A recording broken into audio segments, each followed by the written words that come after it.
Hi everyone, this is part 1 of how to make a bird. So if you like my videos, give me a sub, a like, and don't forget to ring the bell. And if you're on my channel, I recommend you to start with a butterfly, with a fish, and with our easiest one. Then try other origamis. First, fold the paper to a half 4 times and then close it into a square.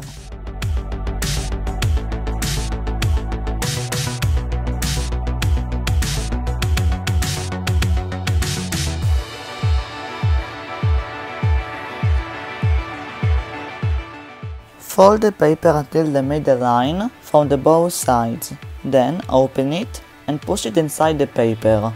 After that, fold the paper and do it again on the other side.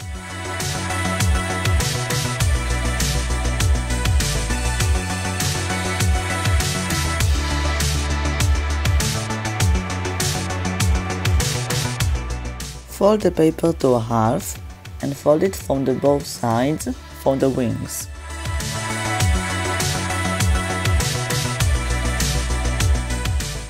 Finally, fold the head and push it a little inside the paper. Here we have our first bird. See you in part 2.